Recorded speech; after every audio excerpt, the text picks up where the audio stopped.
Assalamualaikum warahmatullahi wabarakatuh. Halo pemirsa MTV, senang sekali Saraya Gina pada kesempatan ini bisa menemani Anda semuanya yang sedang menyaksikan tepatnya di tempat yang spesial, di mana lagi kalau bukan di Namira Syariah Hotel Surabaya, yang bisa Anda langsung kunjungi, yaitu di Jalan Disma Pagesangan nomor 125 Surabaya.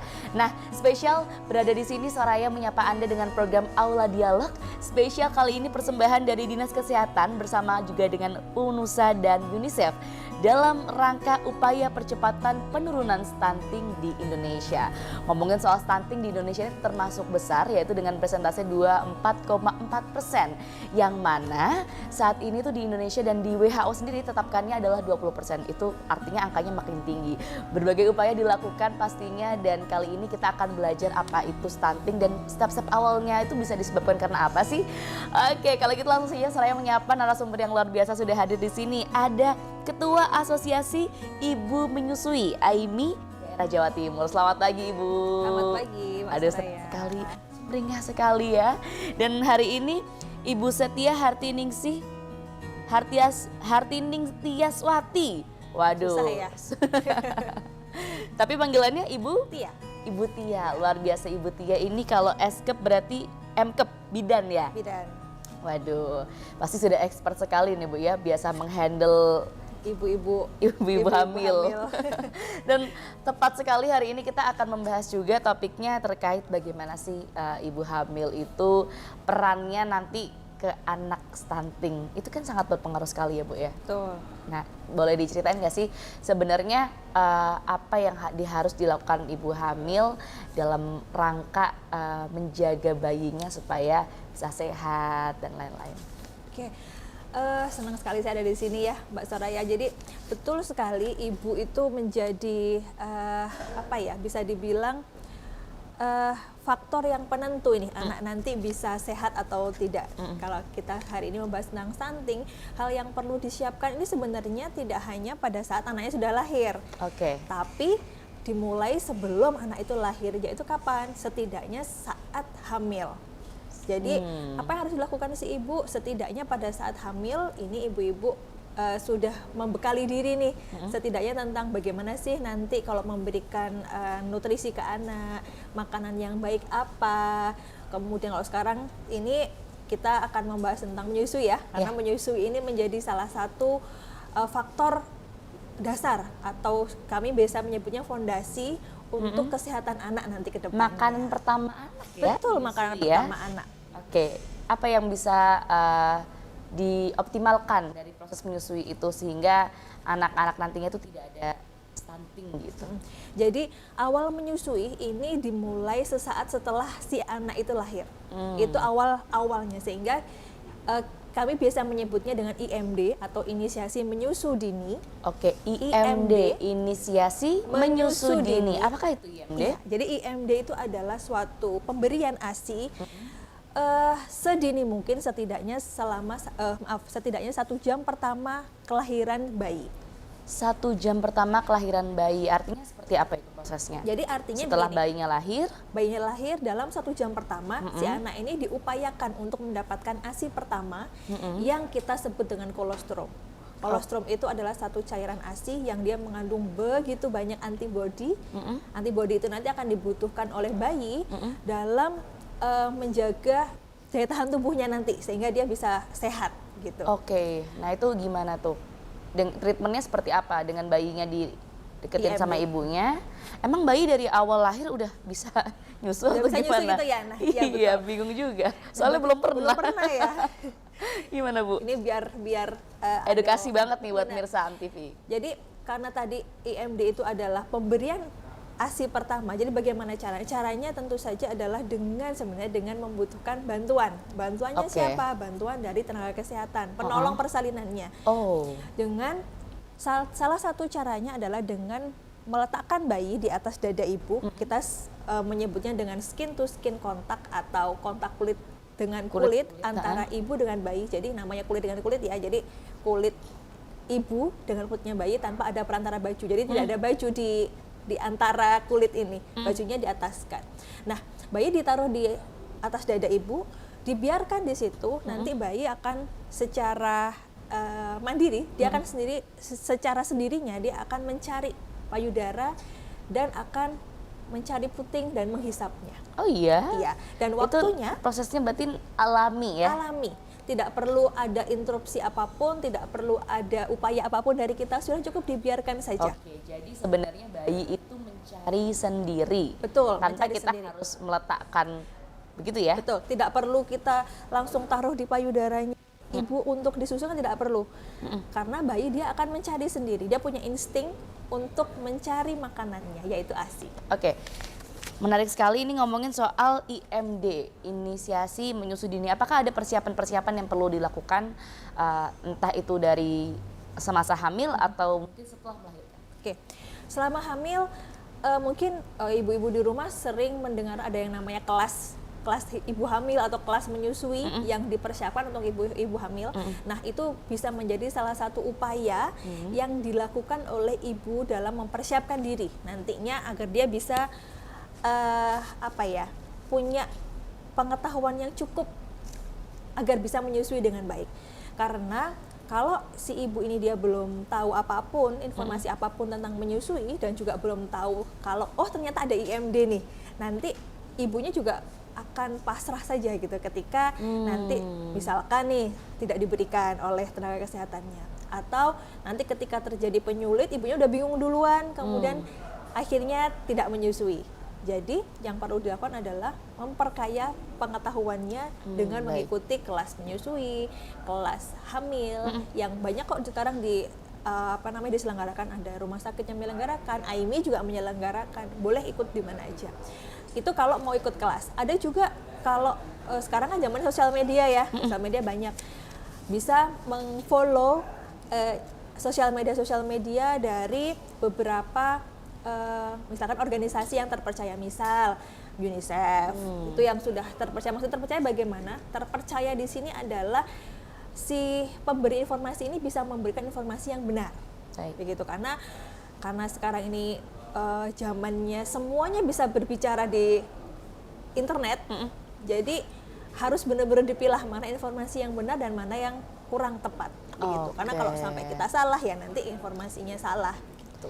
Jadi yang paling baik yang bisa dilakukan oleh ibu, calon ibu dan juga mungkin setelah melahirkan nanti adalah bagaimana edukasi, ya. Edukasinya itu harus dipahami betul, dan untuk persiapannya tadi kan dibantu nih sama tenaga kesehatan yang ada mendampingi gitu ya saat proses persalinan. Apakah semua tenaga kesehatan atau ahlinya itu selalu melakukan treatment itu, atau selama ini bagaimana penerapannya dalam proses IMD? Nah ini, meskipun WHO, kemudian Kementerian Kesehatan kita sudah merekomendasikan atau bahkan mewajibkan pemberian IMD ini untuk semua bayi dan semua ibu, namun kenyataannya belum 100%. Oh, jadi belum maksimal belum begitu maksimal. Ya? Jadi belum semua penolong persalinan menerapkan IMD, dan kalaupun menerapkan masih belum 100% tepat. Nah, yang benar seperti apa nih untuk proses IMD sendiri? Jadi yang benar, tadi saya sampaikan bahwa di sini adalah IMD itu alami, biarkan bayi alami berada di atas dada ibu selama setidaknya 1 jam. Nah, kalau yang terjadi ini karena ada tuntutan ya, kewajiban, memang diwajibkan di Indonesia ini, artinya si penolong persalinan ini dia yang penting dilakukan. Jadi cuma ditaruh di atas dada, kemudian 5 menit, 10 menit diangkat, sudah. Atau kalau enggak, yang penting sudah ditaruh di dada, ya ibaratnya kayak ya formalitas aja lah, yang penting dilaksanakan. Nah, kalau seperti itu nanti tujuan utama dari IMD ini tidak tercapai gitu. Karena sebenarnya tujuan dari IMD tadi, kontak kulit dengan kulit, kalau kita mau lebih panjang lagi, ini tidak hanya bermanfaat dalam menyusui, tapi juga bisa bermanfaat untuk kesehatan ibu dan juga bayinya. Oke, jadi memang peran apa ya, ibaratnya pertama ya, first impressionnya si bayi juga bisa mendapatkan apa nih, kalau biasanya kan udah konsumsi di dalam perut ya, sekarang adalah konsumsinya yang setelah lahir ya. Apa kemarin bahasanya tah 1000 pertama tuh apa? 1000 hari golden age. apa ya kemarin ya, hari pertama gitu. Saya sempat dengar, tapi nanti mungkin kita akan bahas lagi. Dan juga bagaimana teknisnya penerapannya, tadi banyak yang salah, yang belum dilakukan secara maksimal, itu akan kita belajar bagaimana cara memaksimalkan untuk penerapan IMD dan pemberian ASI juga ya, pastinya akan kita bahas lagi. Untuk itu pemirsa jangan kemana-mana, tetap bersama AMTV.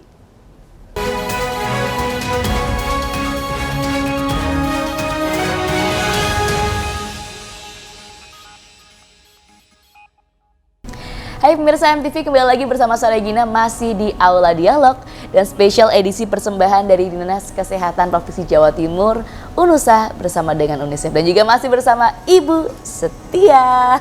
Halo Mbak Saraya. Aduh, seneng banget nih hari ini bisa belajar banyak sama Ibu Bidan, dan tadi kita membahas sudah lumayan ya, mengkorek-korek apa itu IMD yang baru saya pertama kali dengar juga, inisiasi menyusu dini. Apakah manfaat-manfaat yang bisa diberikan dari IMD sendiri? Oke, yang pertama yang jelas adalah dia menjadi bukan faktor kunci sih, cuma dia menjadi salah satu faktor penting untuk bisa sukses menyusui nanti ke depannya. Jadi kalau IMD itu dilaksanakan dalam 1 jam pertama kelahiran bayi, dalam 1 jam ini dia memiliki manfaat atau dampak yang luar biasa untuk keberhasilan menyusui nanti sampai 6 bulan ke depan. Itu adalah manfaat pertama. Yang kedua, tidak hanya itu aja ternyata, karena tadi salah satu upaya yang bisa kita lakukan untuk memberikan ASI adalah dengan kontak kulit dengan kulit. Ternyata kontak kulit dengan kulit ini secara studi ini memiliki manfaat lain. Yang pertama adalah kontak kulit atau skin to skin ini memberikan ketenangan ke bayi. Kita bayangkan bayi ini dia sudah berapa ya, 9 bulanan ya, 9 bulan, hampir 10 bulan lah berada dalam kandungan ibu, yang dia selama ini biasanya tergantung dengan ibunya. Makanannya juga tinggal nerima lah. Kemudian dia dekat dengan jantung ibu. Nah, ketika dia lahir sebenarnya itu ada semacam stres, ada semacam perbedaan lah. Dia perlu adaptasi. Nah, dengan dia diletakkan di atas dada ibu yang mana dia ada dekat dengan detak jantung, ini iramanya ini bisa menenangkan bayi. Itu manfaat yang kedua. Yang ketiga adalah skin to skin ini bisa menjadi termoregulator. Termoregulator itu apa? Ini sebagai penyeimbang suhu. Bayi itu rentan terjadi hipotermi. Hipotermi itu adalah kedinginan lah dalam bahasa awamnya, atau suhu badan bayi terlalu rendah. Nah, dengan skin to skin, si ibu ini tubuhnya dia bisa memberikan atau mentransfer suhu ke bayinya, sehingga dia memberikan kehangatan. Nah, ketika terjadi seperti itu, artinya hipotermi ini bisa dicegah gitu. Kemudian untuk si ibu juga ada manfaatnya. Jadi ketika ibu melahirkan, rahimnya ini dia masih belum sembuh lah ibaratnya ya. Dia perlu berkontraksi untuk menghentikan perdarahan atau menghentikan darah lah, yang karena pembuluh darahnya terbuka. Nah, dengan gerakan-gerakan kaki bayi, kemudian tendangan-tendangannya, karena dia nanti akan crawl, merangkak-rangkak di atas dada ibu dan perut ibu yang juga akan dikenai, ini bisa membantu atau menstimulus kontraksi, rasa sakit itu ya. Kontraksi ya dari si rahim, sehingga perdarahan bisa dicegah. Itu beberapa manfaat yang luar biasa yang kita dapatkan, selain juga nanti bisa mensukseskan nih menyusuinya. Jadi banyak ini ya sebenarnya manfaat releasing gitu ya. Betul. Jadi relax ya si ibu, si anak gitu. Jadi bonding pertama berarti. Betul, ya? bonding pertama. Bonding pertama melalui skin to skin, yang kemudian nanti anak akan mencari bagaimana prosesnya menyusu dini itu. Wow, luar biasa sekali. Tapi tadi ternyata yang saya maksud itu adalah 1000 HPK. Oh, 1000 HPK. Iya. Itu hari pertama 1000 hari pertama kelahiran anak. Ini proses pentingnya nih, berarti 1 jam pertama. Tapi pertanyaannya, kalau misalnya durasinya itu tidak sampai 1 jam misalnya. Sebenarnya ideal itu bagaimana sih dalam proses IMD ini? Oke, jadi kalau idealnya dari IMD, namanya IMD ya, inisiasi menyusui dini tadi. Pemberian sebenarnya kalau didefinisikan adalah pemberian ASI pertama yang dilakukan sedini mungkin. Yang dimaksud dini adalah setidaknya 1 jam pertama. Jadi memang benar-benar di awal sekali. Nah, kenapa sebenarnya kok 1 jam pertama ini apa sih manfaatnya gitu? Ternyata dari studi selama sekitar 20-30 menit pertama kelahiran bayi, di situ adalah munculnya sinyal pertama lapar bayi.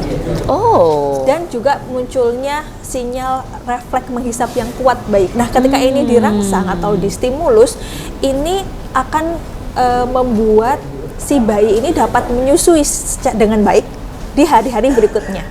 Oke. Nah, ketika ini dipaksakan, karena gini, proses dari si bayi tadi mulai dari awal ditaruh di atas dada ibu sampai akhirnya dia bisa menemukan puting, ini tidak terjadi dalam waktu 1 detik 2 detik, tidak. Memang ada fase, mulai dari dia nangis dulu, kemudian nanti ada fase dia diam dulu, kemudian setelah itu dia akan bangun, dia akan mulai merangkak atau naik memanjat-manjat lah gitu. Kemudian dia akan baru mencari putingnya ibu dan akan menghisap. Itu ada durasinya. Nah, kenapa 1 jam? Karena ternyata rata-rata si bayi ini dia akan mencapai tahap sampai ke menghisap ini rata-rata adalah 60 menit rata-rata. Meskipun tidak semuanya, ada yang kurang, ada yang lebih. Nah, dari WHO dia merekomendasikan sampai 2 jam. Nah, bagaimana kalau ini diinterupsi atau tidak dilaksanakan dengan baik? Ya, tujuan utama dari pemberian ASI tidak akan tercapai. Si bayi tidak akan mendapatkan ASI pertamanya itu. Nah, apa dampaknya? Dampaknya sebenarnya ini bisa menurunkan atau meningkatkan resiko untuk kegagalan menyusui di hari-hari berikutnya. Apalagi kalau tidak diimbangi dengan nantinya support atau dukungan menyusui kepada ibunya. Oke, jadi memang luar biasa. Harusnya momen-momen golden ini kan bisa dimanfaatkan secara maksimal. Betul. Tapi biasanya kenapa kok buru-buru gitu? Nah, kenapa ini kok buru-buru? Jadi biasanya ini dari si penolong atau di fasilitas pelayanannya, baik itu ya penolong persalinan lah, ini mungkin memang menganggap IMD itu merepotkan gitu, karena harus nungguin terus. Betul, harus nungguin. Biasanya kalau dulunya sebelum IMD itu digaungkan, jadi begitu bayi lahir itu kan langsung dipotong tali pusat, kemudian dibersihkan, kemudian dibedong, kemudian ditaruh di tempat lain. Kalau dengan IMD ini, si penolong ini kan masih harus mengobservasi, meskipun sebenarnya nakes tidak harus tidak harus melototin gitu, harus memelototin si bayinya itu, karena hanya mendampingi dia aja aman ya? Di atas, betul, dia aman di atas dada ibu, dia nggak akan kemana-mana, dia belum bisa kok lari-lari gitu. Cuma dianggap merepotkan sehingga pengen cepet-cepet selesai gitu lah. Itu yang selama ini menjadi permasalahan. Itu permasalahan yang pertama. Yang kedua, biasanya karena persalinan dilakukan secara sesar atau dengan operasi. Ini memang bukannya tidak bisa, ini memang harus disesuaikan dengan kondisi bayi. Kalau bayinya dalam kondisi baik, tidak perlu tindakan medis, artinya dia tidak harus masuk ke inkubator atau inkubator yang kotak itu, dia sebenarnya bisa dibantu untuk IMD. Tapi memang membutuhkan bantuan nih dari perawatnya, dari bidannya gitu, dengan cara ditaruh di atas dada ibu, ditaruh di situ. Nah, karena ini juga membutuhkan tenaga, ini dianggap ya merepotkan. Itu yang selama ini masih menjadi hambatan. Atau mungkin juga ada beberapa yang belum teredukasi dengan Betul. baik ya. Nah, juga si ibunya dia belum paham banget bahwa saya perlu nih IMD. Saya dulu waktu melahirkan pertama, saya pas kontak dengan dokter pas mau persalinan, ya terus omongin adalah, dok nanti saya IMD ya, dok nanti saya IMD. Gitu terus. Iya. Terus akhirnya gimana? Akhirnya benar, saya pas itu IMD sampai 2 jam. Jadi karena sudah tahu ya, betul, bagaimana pentingnya proses pertama gitu. Dan si dokternya tahu bahwa saya menginginkan IMD gitu. Karena sebenarnya itu ada di peraturan perundang-undangan kok, kita dilindungi oleh hukum sebenarnya. Jadi ketika minta kepada dokter rumah sakit untuk difasilitasi IMD itu bukan suatu yang berlebihan, itu malah memang sebenarnya menjadi kewajiban dari si tenaga kesehatan itu untuk memberikan hak kita begitu. Tadi apa bahasanya kolostrum ya? Kolostrum. Nah kalau misalnya emang kita nggak dapet nih IMD yang pertama, apakah kolostrum itu tetap bisa hilang atau gimana? Oh iya, kolostrum itu tidak hanya 1 hari, dia sampai 3 hari masih bisa mendapatkan. Makanya tadi ketika IMD misalkan katakan gagal, ini si ibu harus benar-benar didukung, harus dibantu agar bisa menyusui nanti setelah misalkan nih 1 jamnya nggak bisa, oke, secepatnya misalkan nanti bisanya di 2 jam. Karena misalkan contoh kondisi si ibunya perlu tindakan. Wow. Jadi tidak bisa 1 jam pertama. Oke, bisanya nanti 2 jam, nggak apa-apa. Segera diberikan yang penting. Wow, luar biasa. Nanti kita akan bahas-bahas lagi. Menarik sekali. Ternyata kolostrum itu nggak cuma sehari aja, sampai 3 hari dan lain-lainnya. Saya yakin ini pasti penting sekali untuk kita pahami, khususnya para wanita dan calon ibu-ibu. Bahkan ibu yang sekarang lagi hamil dan segera melahirkan. Jangan kemana-mana pemirsa, tetap bersama kami di AMTV.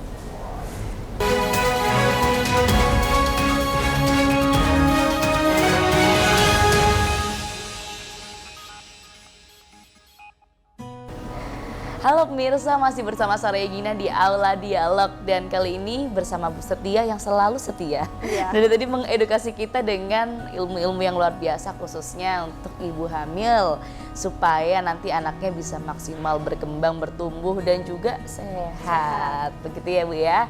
Nah, tadi kita udah ngobrol banyak nih soal bagaimana IMD itu harus diberikan, inisiasi menyusui dini ya kan.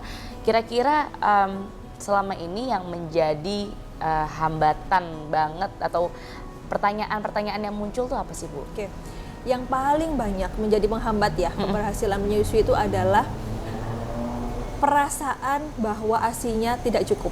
Oh ya? Iya, itu yang paling banyak muncul. Itu biasanya muncul di hari-hari pertama, di minggu-minggu pertama itu banyak ibu-ibu yang mengeluhkan insecure kepada kami. ya? Iya betul, insecure. Karena gini, memang ASI itu berbeda dengan payudara kita berbeda dengan botol ya. Kalau botol transparan, kita bisa melihat, oh di situ ada 60 cc, ada 80 cc. Ada isinya. Betul. Kalau di payudara kita nggak bisa melihat, karena memang transparan gitu. Tidak transparan, jadi kita nggak bisa melihat sebenarnya isi dari payudara itu seberapa banyak. Isinya lemak. Tapi ukuran payudara nggak mempengaruhi banyak sedikitnya ASI loh. Oh iya? Betul. Besar kecilnya payudara itu ditentukan oleh berapa banyak lemak. Selain lemak itu ada namanya kantong-kantong yang berisi yang bertugas penyimpan ASI tadi, dan itu tidak dipengaruhi oleh besar kecilnya. Mau kecil mau besar sama bentuknya. Saya termasuk kecil kok. Alhamdulillah saya booster bisa ya tapi sampai. ya. Nggak perlu booster saya adalah yang penting happy. Oh. Gitu. Saya break lagi tadi. Apa tadi ya? Oh iya ini. Insekuritas daripada ibu-ibu. Betul. Itu karena biasanya yang paling sering membuat ibunya insecure itu adalah omongan itu. Waduh, gimana tuh ya? Jadi komentar-komentar dari netizen ini yang membuat ibunya ngerasa aduh khawatir. Udah gitu netizennya keluarga sendiri lagi. Iya, waduh. Dan ada omongan, nanti kamu kalau anak kamu ada apa-apa siapa yang tanggung jawab? Atau kalau enggak kamu dulu loh sampai sebesar ini, kamu juga saya kasih formula kok, kamu saya kasih makan. Bahkan ada loh yang bayi baru lahir itu dia diberikan kerokan pisang. Itu ada.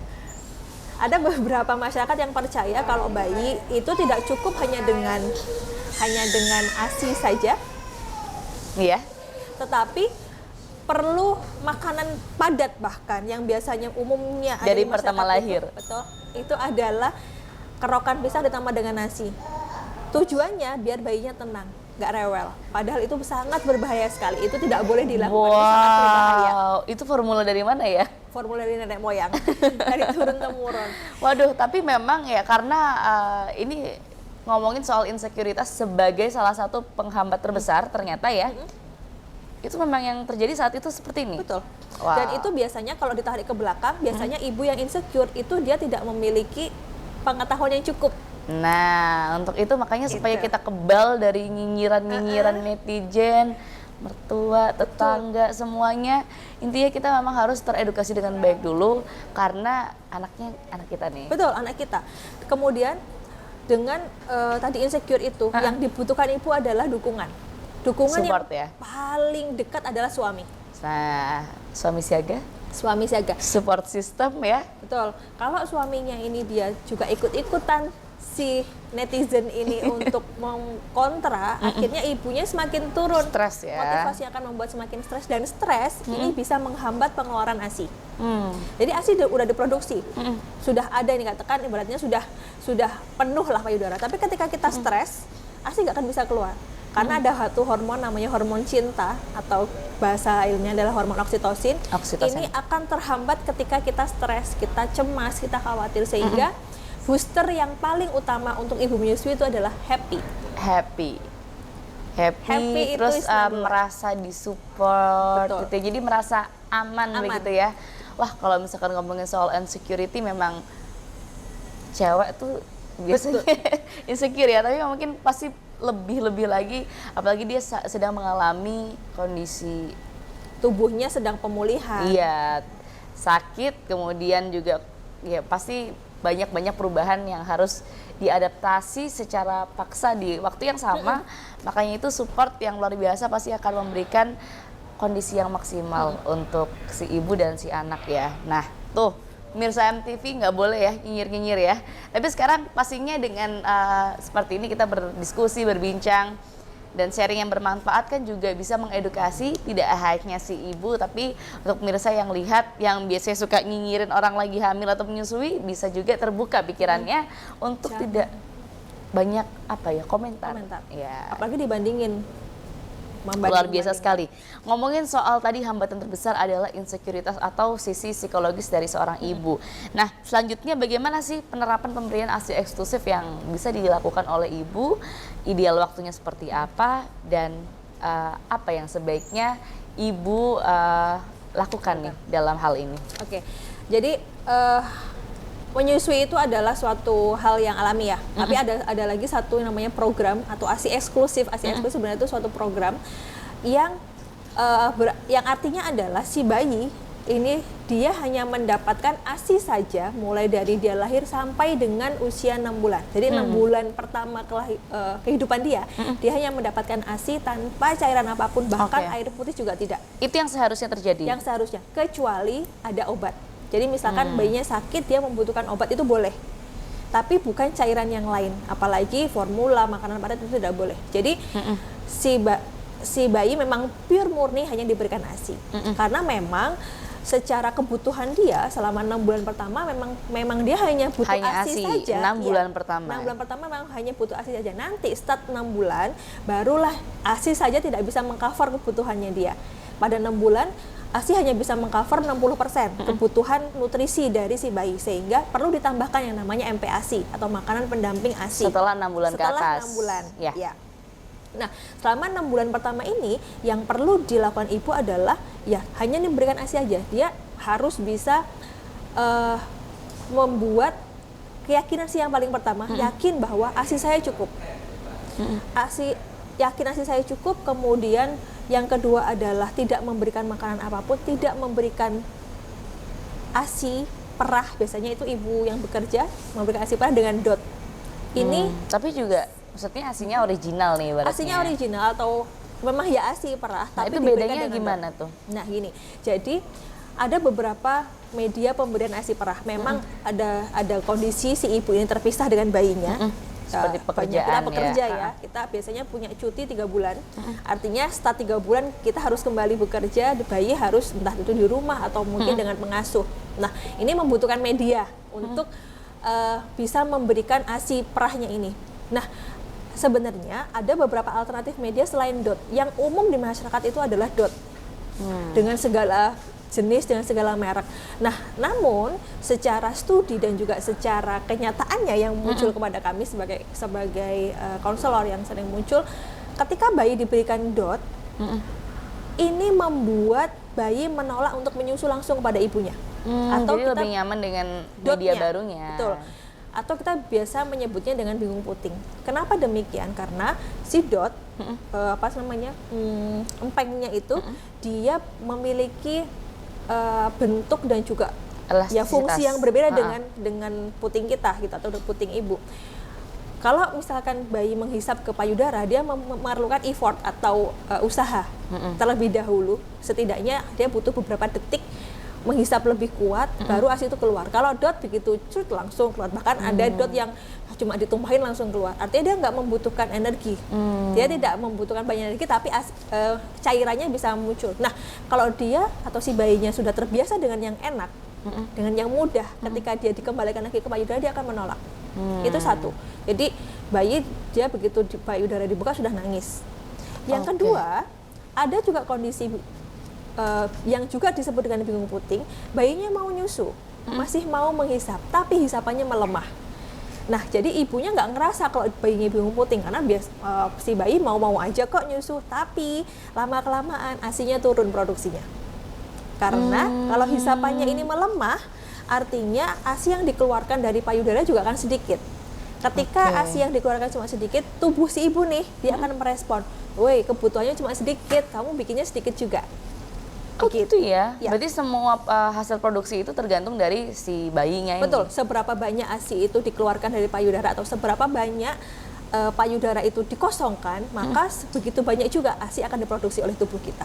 Waduh, menarik sekali. Tapi kalau sedikit tadi kita ngomongin soal insecurity dari ibu-ibu, yang terbesar adalah saya takut ASINya nggak cukup.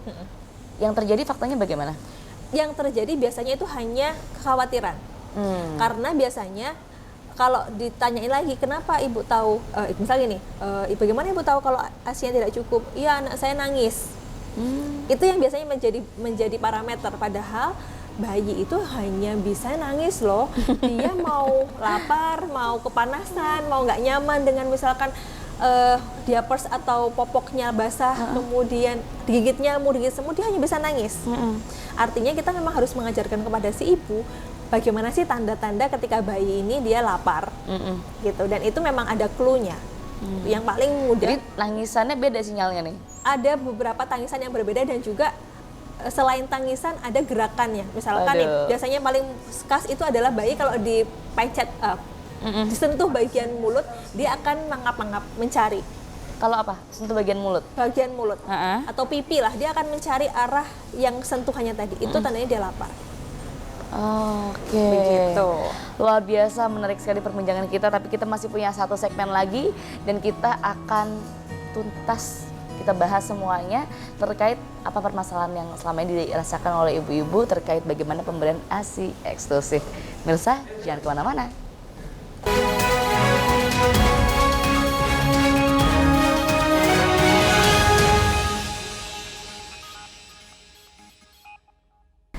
Halo pemirsa MTV, Anda masih bersama Soraya Gina di Aula Dialog spesial edisi persembahan dari Dinas Kesehatan Provinsi Jawa Timur, UNUSA, dan juga UNICEF. Pastinya dalam upaya menanggulangi adanya stunting di Indonesia yang harus kita turunin. Betul sekali? Betul.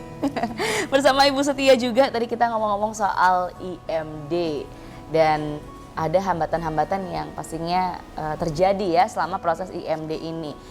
Tadi sudah disebutkan juga kalau nggak 1 jam sampai 2 jam itu bisa prosesnya tidak sempurna atau gagal atau seperti apa tuh? Terhambat sebenarnya. Terhambat. Kalau gagal tidak, asalkan setelah atau apa ya, hari-hari pertama setidaknya dalam 24 jam pertama ini si bayi segera diberikan ASI. Caranya bagaimana? Caranya adalah dengan kita sebagai tenaga kesehatan mengajarkan kepada ibu bagaimana cara menyusui yang benar. Teknik menyusui yang benar itu bagaimana? Karena bagaimana itu? Ya, karena ternyata teknik menyusui ini juga berpengaruh terhadap keberhasilan menyusui.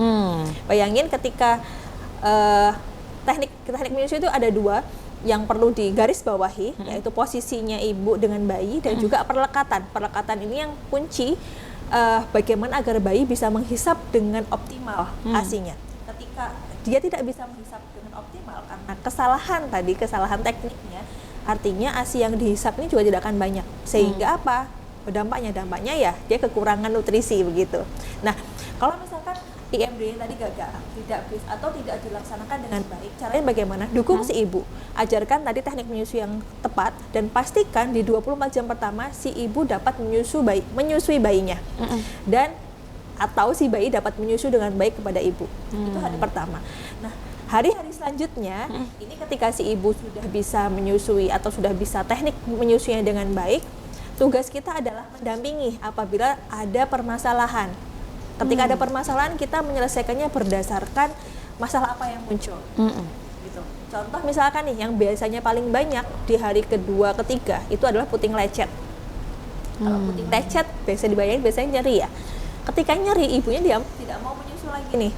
Akhirnya ya gagal, dia akan mengistirahatkan payudaranya karena takut sakit, sehingga payudara yang diistirahatkan tadi ternyata dia lama-lama ketika diistirahatkan dia akan menimbulkan permasalahan baru. Yang paling cepat permasalahan adalah muncul pembengkakan, nanti muncul bengkak, kemudian nanti tambah nyeri, akhirnya nanti dalam waktu yang selanjutnya adalah ASI terhenti. Kalau sudah seperti itu, bayinya pasti si ibu akan bingung, akhirnya akan diberikanlah makanan tambahan lain gitu. Nah, tadi saya sampaikan bagaimana kalau terjadi misalkan tadi permasalahannya puting lecet. Puting lecet itu salah satu penyebabnya itu adalah teknik menyusui yang kurang tepat. Jadi misalkan di hari kedua ketiga muncul puting lecet, kita segera evaluasi ibu. Benar nggak teknik menyusuinya? Kalau misalkan kurang tepat, kita benerin dulu sehingga nanti si lecetnya ini tidak berkelanjutan. Karena kalau terus-menerus si posisinya tidak dibenerin, akan semakin lecet, akan dedel-duel itu putingnya. Waduh. Makanya harus dibenerin tekniknya sambil diberikan treatment. Treatment yang paling mudah dan paling murah adalah dengan mengoleskan ASI-nya ke puting yang lecet. Tidak perlu diistirahatkan karena kalau diistirahatkan akan muncul lagi permasalahan baru. Jadi masalahnya justru ke si ibu dan si anak. Betul. Ya, karena sama-sama nggak maksimal nih. Padahal kalau ada masalah tinggal dibenerin tekniknya aja. Betul. Ada teknik supaya tidak lecet begitu kan ya. Waduh, ini makanya memang kita harus banyak mengisi ilmu dan edukasi, terutama ibu ini kan madrasah pertamanya anak ya. Jadi pertama. Untuk nggak cuma ilmu yang mungkin akan diberikan secara langsung, tapi secara nggak langsung dari hal-hal kecil bisa membawa dampak yang ternyata sangat berpengaruh besar ke perkembangan anak pastinya ke depan. Luar biasa sekali untuk persiapan IMD, kemudian tadi idealnya juga sudah disebutkan bisa 1-2 jam. Kalau ada proses hambatan ya selama IMD itu berlangsung gitu. Nah, biasanya kesulitan mendapatkan ASI itu gimana cara penanganannya? Oke. Sebenarnya caranya adalah jadi gini, memang secara alami tubuh kita ketika ibu melahirkan, jadi gini, prosesnya ini malah terjadi saat hamil. Pada saat hamil, tubuh ibu tuh sudah dipersiapkan untuk memproduksi. Makanya ada beberapa ibu hamil yang sudah ada cairannya yang keluar ya, atau ASI-nya udah keluar. Itu memang ada beberapa, meskipun memang karena adanya hormon tertentu yang menghambat si ASI itu agar tidak keluar. Nanti keluarnya ketika si bayinya lahir gitu. Nah, sampai dengan 2 hari pertama kelahiran bayi, memang ASI itu belum diproduksi dalam jumlah banyak. Dia hanya diproduksi sedikit sekali, karena memang kalau dilihat dari kebutuhan bayi, kita ke bayinya, bayi itu ternyata selama 2-3 hari pertama, ukuran lambungnya atau ukuran perutnya itu hanya sebesar kelereng. Kelereng, kecil sekali. Iya. Kalau misalkan lambung ya, benar, segini ya. Itu hanya lambung segitu, bayangin. Seberapa besarnya? Kalau kita 1 piring ya makan. Oke. Nah, karena memang hanya sedikit sekali, kalau misalkan itu dipakai sendok, hanya butuh setengah sendok teh. Jadi memang tidak banyak kebutuhannya. Cuma masyarakat biasanya berasumsi kalau nggak banyak, ini bayinya kurang. Apalagi ditambah bayinya nangis.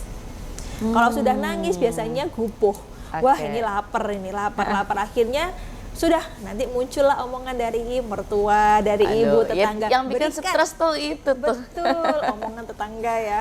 Berikan nih formula, anak kamu nangis terus. Itu yang harus dicegah. Kenapa? Karena ketika bayi dia sudah diberikan makanan lain, apalagi formula, si bayi ini akan perutnya akan kenyang, akan penuh. Dan kalau formula dia tinggi glukosa, gula, efeknya adalah bayi malah akan menjadi tidur. dia akan malas menghisap. Dampaknya apa? Dampaknya dia nggak akan mau menghisap payudara ibunya, akhirnya apa, ASINya nggak akan mau keluar.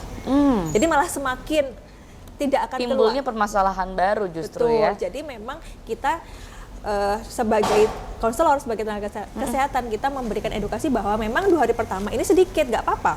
Itu meskipun sedikit, itu adalah kolostrum yang memiliki berjuta-juta antibodi atau zat hidup. Tapi nanti start di hari ketiga, keempat, nanti akan mulai diproduksi dalam jumlah banyak. Makanya kenapa biasanya mulai dari 3 hari, 4 hari itu biasanya yang muncul keluhan paling banyak adalah payudara bengkak. Kenapa? Karena payudara ASI diproduksi dalam jumlah banyak, tapi pengeluarannya tidak optimal, sehingga numpuk nih di payudara. Itu di hari pertama, masa-masa awal ya? Kalau untuk yang pembengkakan biasanya munculnya setelah hari ketiga. Kalau 2 hari pertama emang dalam jumlah sedikit, dan itu normal. Jadi memang ada fase yang dilalui begitu. Betul. Ya, secara natural dan tidak bisa dipaksakan ke anak juga, karena ternyata lambungnya cuma seklereng. Betul. Mungkin kan kita kayak misalkan nih saya sama kucing nih, kucing kalau misalkan dia nggak nyusu tuh kayak udah bingung nggak jadi dideketin kitanya lagi. Yang bingung ya. ya. Tapi ternyata memang kondisi dari si bayi ini dia minumnya sesuai dengan yang dibutuhkan. Begitu. Betul. Ya. Dia punya insting kok. Bayi itu manusia itu diciptakan dengan sempurna. Dia sejak lahir itu dia sudah punya insting lapar. Dia sudah bisa mengatur sendiri kapan saya waktunya makan, kapan saya waktunya tidur. Makanya biasanya bayi ketika dia awal-awal kan memang dia banyak tidur ya. Memang itu yang dibutuhkan dia. Kenapa? Karena organ tubuhnya memang sudah sempurna secara bentuk, secara anatomi, tapi secara fungsi dia masih belum optimal. Makanya dia butuh tidur untuk mengoptimalkan perkembangan, khususnya juga otak gitu. Itu memang, makanya kalau misalkan bayi tidur jangan terus dibangunin. Biasanya ini ada ibu yang dikit-dikit dibangunin, itu juga salah. Kalau misalkan kita berpikir nanti kekurangan ASI gitu, jadi ada batasnya.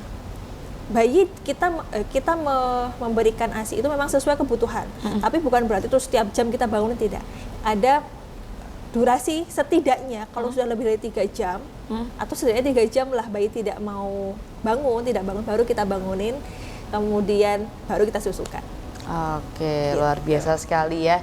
Jadi memang semua ini sudah alami ya, formulanya tuh formula alami yang dari Tuhan. Seharusnya tidak perlu diputik lagi, hanya memang kita memfasilitasi saja apa yang memang harus dilakukan. Salah satunya dengan pemberian IMD yang tepat. Nah, tadi juga sudah disampaikan bahwa 1-2 jam adalah waktu dan durasi yang optimal menurut WHO juga ya. Dan dianjurkan untuk para ibu bisa ada skin to skin, bisa bonding sama si anak sampai mendapatkan kolostrum. Nah, begitu. Nanti kita akan bahas lagi tentang bagaimana pemberian ASI eksklusif dan juga manfaat-manfaatnya, terus juga kegalauan yang terjadi pada saat ibu menyusui di tahap awal ya. Jangan kemana-mana pemirsa MTV, tetap bersama Soraya Gina di Aula Dialog.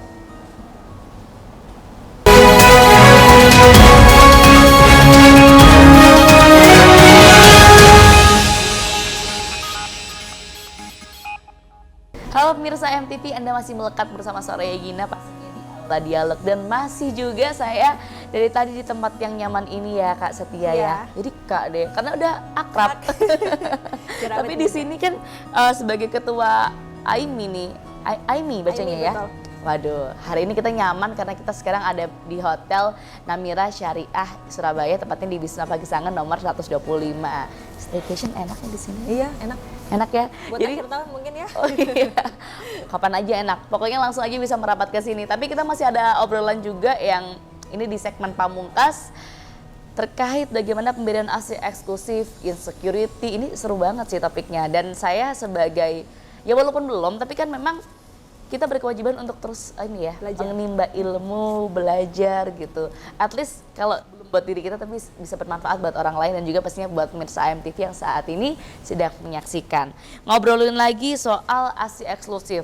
Sebelum mungkin kita bahas tadi sudah hambatan-hambatannya, terus nanti kita bahas lebih lanjut. Tapi manfaat apa sih yang bisa dirasakan ke ibu dan juga ke anak saat pemberian ASI eksklusif itu berlangsung selama 6 bulan secara optimal?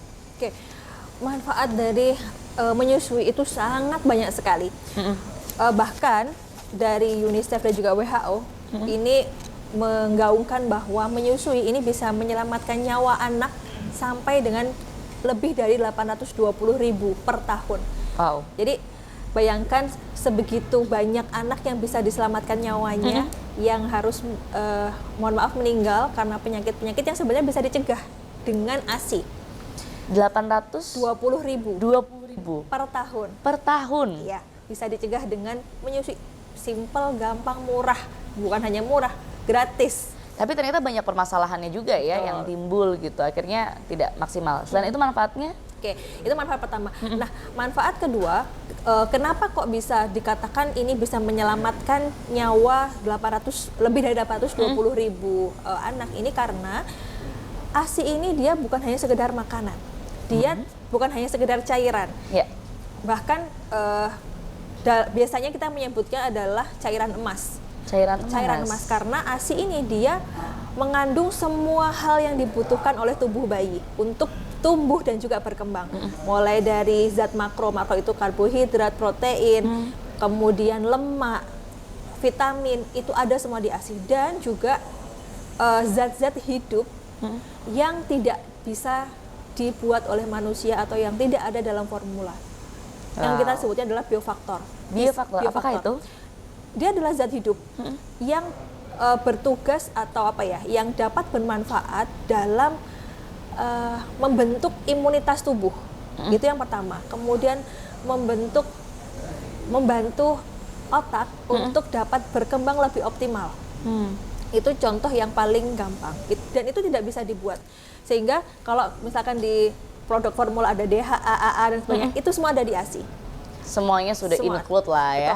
Bahkan saat ini kan kita lagi berada di pandemi ya. Sudah ada studi yang menunjukkan bahwa pada ibu menyusui yang dia terinfeksi COVID-19, pada ASI-nya terkandung antibodi COVID dan bertahan sampai dengan nanti 5 bulan. Bahkan pada 5 bulan setelah si ibu ini dia terkena COVID, ASI-nya masih mengandung antibodi. Sehingga bisa dibayangkan, kita tahu bahwa saat ini nih di negara kita baru vaksin COVID itu baru bisa diberikan 6 tahun ya. Saat ini mulai nih, anak 6 sampai 12 tahun sudah mulai bisa divaksin. Bayi belum bisa. Nah, dia bisa mendapatkan kekebalan tubuh alami, antibodi alami dari ASI ibunya. Makanya kenapa ketika ibu menyusui dan dia terkena COVID, tetap disarankan untuk memberikan ASI-nya. Boleh dengan cara menyusui langsung ketika ibunya kuat, atau dengan cara diperah ketika ibunya memang tidak kuat untuk menyusui langsung. Itu manfaat dari si bayi. Kemudian studi juga menunjukkan bahwa ketika bayi yang diberikan ASI eksklusif, dia lebih kebal terhadap penyakit-penyakit infeksi yang paling banyak terjadi di Indonesia adalah diare dan infeksi pernafasan atau pneumonia, yang merupakan 2 penyebab kematian bayi dan anak paling banyak di Indonesia dan juga bahkan di dunia. Itu yang bisa kita cegah. Kemudian lagi dalam jangka panjang, ketika bayi diberikan ASI eksklusif, dia bisa terhindar dari diabetes, penyakit diabetes pada anak. Kita tahu dong, saat ini banyak loh beberapa anak yang obesitas, mohon maaf. Jadi masyarakat ini beranggapan kalau anak gemuk, ginuk-ginuk, lucu. Padahal itu perlu hati-hati. Karena ternyata kekurangan gizi, penyakit gizi atau kelebihan gizi ini menjadi salah satu momok selain kekurangan gizi. Oke, kelebihan gizi itu artinya obesitas ya, arahnya ke sana. Itu juga tidak boleh. Jadi kekurangan nutrisi tidak boleh, kelebihan pun juga tidak boleh. Dan ternyata ketika anak ini diberikan formula, karena dia banyak gulanya nih, sehingga dia rentan terjadi diabetes. Itu untuk bayinya ya. Kemudian lagi jangka panjang lagi nih, anak ini diberikan ASI eksklusif, dia memiliki IQ dan juga EQ yang lebih tinggi dibandingkan yang tidak. Untuk ibu, yang 2 manfaat yang paling banyak, bisa mencegah terjadinya 2 kanker yang menjadi penyebab kematian, yaitu payudara dan kanker ovarium. Selain banyak lagi manfaat untuk ibu. Untuk keluarga luar biasa. Ada juga buat keluarga. Bisa mendukung perekonomian keluarga karena bapak ibu tidak perlu menyediakan. Betul. Sebenarnya sekali. Seperti itu ya. Seperti itu, karena kalau kita mau jujur ya, kalau misalkan bayi kita berikan formula, kita harus menyediakan sejelek-jeleknya, sedikit-sedikitnya minimal 1 juta sebulan. Bayangin, kita harus punya gaji berapa, masyarakat kita harus menyediakan gaji berapa. Padahal itu bisa diberikan setelah 6 bulan ya. 6 bulan pun sebenarnya tidak wajib untuk diberikan susu pertumbuhan. Oh iya? Asalkan iya, karena saat ini kalau dulu kan kita digaungkannya dalam 4 sehat 5 sempurna. Sekarang sudah bukan lagi, sekarang adalah pedoman gizi seimbang yang mana susu, keju, olahan susu sapi lah itu masuk ke dalam protein hewani. Jadi kita tidak dapat susu tapi kita makan telur, makan ayam, makan ati itu sudah bisa menggantikan. Bukan 4 sehat 5 sempurna tapi gizi seimbang, gizi seimbang. Wah, ini baru lagi nih kita belajar ya. Jadi sudah bukan lagi 4 sehat 5 sempurna ya. Sekarang jadi susu itu gizi masuk ke seimbang. dalam protein hewani. Yang juga sudah meng-capture kebutuhan dalam 4 sehat 5 sempurna itu di dalam program gizi seimbang. Luar biasa sekali. Kalau tadi kita udah ngebahas bagaimana penerapan ASI eksklusif itu harus diberikan kepada bayi dengan segala manfaatnya dari bayi sendiri, kemudian ke ibu dan juga ke keluarga ada manfaat-manfaat yang bisa didapatkan dari program ASI eksklusif. Tapi sebenarnya bisa nggak sih dikasih tips sedikit langsung nih dari Ibu Bidan terkait apa yang harus dilakukan dan disiapkan ibu-ibu ini supaya program ASI eksklusif ini berjalan lancar dengan kualitas yang bagus juga? Oke, pertanyaan menarik sekali. Jadi agar kita bisa memberikan ASI eksklusif kepada anak kita, kita memang harus mempersiapkannya sedini mungkin. Jadi menyusui itu memang sesuatu yang alami, tapi harus dipelajari. Tidak bisa serta-merta kemudian langsung kita menghadapi itu tidak bisa memang. Karena memang dalam perjalanannya akan sangat mungkin muncul berbagai permasalahan. Makanya ada beberapa hal yang harus kita persiapkan. Persiapan yang paling pertama adalah kita mempersiapkan keyakinan kita dulu. Kita harus yakin terlebih dahulu niat bahwa saya nanti akan menyusui, ASI saya cukup. Nah, agar bisa timbul keyakinan ini, kita harus dengan memperkaya pengetahuan kita. Artinya pelajari tentang menyusui. Ketika kita sudah terkonfirmasi hamil, misalkan positif hamil, kemudian jangan hanya memikirkan untuk belanja popok, belanja baju, belanja bedong. Tidak hanya itu saja yang harus disiapkan oleh ibu hamil nanti ketika melahirkan, tapi informasi dan juga pengetahuan tentang menyusui itu yang harus kita dalami. Kita harus tahu dulu kenapa harus menyusui, kemudian menyusui manfaatnya apa. Jadi ikuti kelas-kelas menyusui, kelas-kelas hamil pada saat hamil dan ajak suami begitu, ataupun kalau misalkan suaminya keluar kota atau di luar kota bisa mengajak ibunya atau mertuanya mana yang tinggal satu rumah yang paling dekat dengan ibunya. Itu satu. Yang kedua, pilih fasilitas pelayanan persalinan yang pro ASI. Itu yang penting, karena kalau dia pro ASI pasti dia akan memfasilitasi IMD. Kalau dia tidak pro ASI, biasanya ini IMD-nya ini yang tadi yang hanya formalitas atau bahkan malah tidak akan diberikan. Gitu. Kemudian yang ketiga, cari bantuan ketika menemukan atau mengalami permasalahan menyusui. Kemana mencarinya? Ke tenaga kesehatan yang memang dia memiliki kompetensi. Bisa ke konselor, kalau AMI bisa menghubungi ke AMI juga. Kemudian yang keempat, bangun support system. Support system itu tidak bisa terjadi serta-merta loh. Kita memang harus membangunnya. Setidaknya ketika kita berada dalam lingkup rumah, kita sampaikan kepada suami, kepada keluarga bahwa nanti saya menyusui ya, saya nanti mau menyusui, tolong didukung.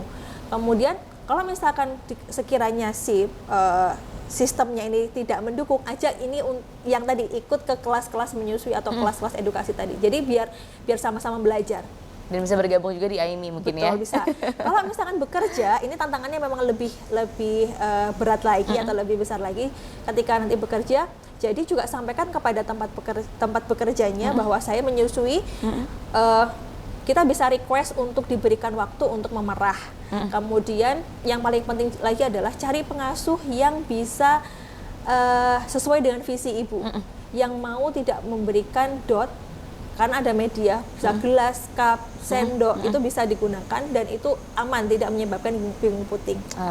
Kemudian selanjutnya adalah itu tadi, tawakal, yakin bahwa saya nanti berhasil, saya cukup, ASI saya cukup, saya bisa memenuhi kebutuhan bayi saya, itu sudah. Karena memang niat itu yang memang harus kita tegakkan. Oke, artinya untuk persiapan saat ini ya, untuk calon-calon ibu mungkin adalah kesiapan ilmu dan juga mental yang paling penting. Betul. Saya mengucapkan terima kasih sekali kepada Ibu Setia yang sudah luar biasa setia sekali menemani kita dengan berbagai ilmunya yang sudah berbagi dan pastinya memberikan manfaat yang luar biasa juga untuk saya, untuk kita semuanya pemirsa AMTV yang saat ini mungkin sedang membutuhkan juga ilmu ini ya. Saya mau mengucapkan terima kasih sekali lagi Ibu, kita tos dulu. Yes.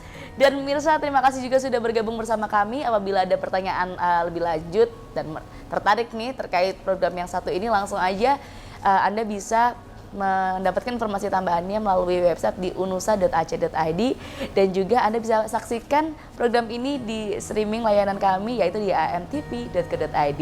Saya Sarah Gina mengucapkan pamit undur diri dan terima kasih banyak. Wassalamualaikum warahmatullahi wabarakatuh.